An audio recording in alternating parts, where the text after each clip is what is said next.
Deshaun Watson never won the Heisman Trophy but consistently told everyone who would listen he believed he was the best player in college football. After leading Clemson back from a 2-touchdown deficit and taking down the kings of college football to deliver the Tigers their first national title since 1981, no one is going to argue with him.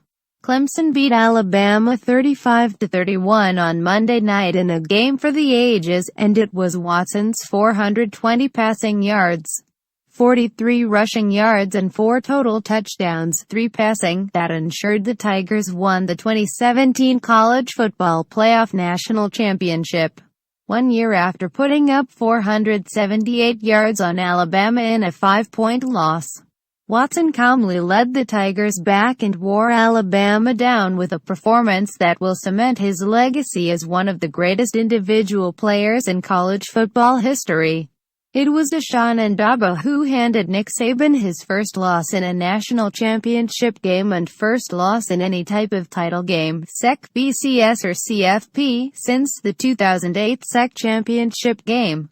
The biggest plays for Alabama came on defense, mostly early in the game, as Ryan Anderson, Daron Payne and Reuben Foster showed incredible instincts, closing speed and hard-hitting in the open field to keep Watson contained. It didn't last for long as, after a slow start, Watson connected on 11 of his first 15 throws in the second half, including touchdowns to Hunter Renfrow and Mike Williams. The field position battle, which Clemson lost decisively before halftime, became the name of the game as Alabama's offense spun its wheels through a tense final act.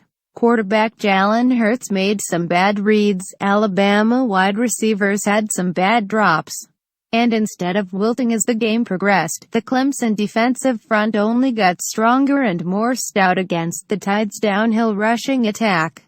There were also several examples of game number 15 taking its toll on these two physical teams, especially in a contest that dragged into the early hours of Tuesday.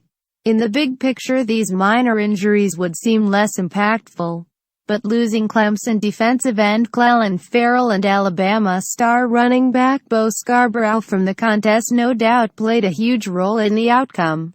The final quarter was a test of conditioning and team strength, both physical and mental, with lots of hands on hips and slow recoveries after hard hits. As the defenses wore down, the game was put in the hands of the quarterbacks. While Hurts struggled to connect on downfield pass attempts, Watson reminded everyone why there's been no one better during the last 2 seasons. He picked apart Alabama on the edges, ran away from the Tide pass rushers, often spinning out from a would-be sack but still ending plays on the ground after letting a pass go, and gave Clemson its first lead of the game at the 4:38 mark in the fourth quarter. Alabama responded with a touchdown drive powered by a trick play, a wide receiver pass from Ardarius Stewart to O.J. Howard, and a long Hurts touchdown run. For Hurts, who finished the game completing just 13 of 31 passes 131 yards. It seemed like a redemption moment on the ground in a game where the Tide's passing attack was lacking both intimidation and effectiveness. Watson finished the game by hitting 36 of 56 passes without tossing a single interception. For those keeping score, in his 2 games against Alabama's defense, widely considered the best in the sport, Watson totaled 941 yards of offense. This time, it resulted in a national championship.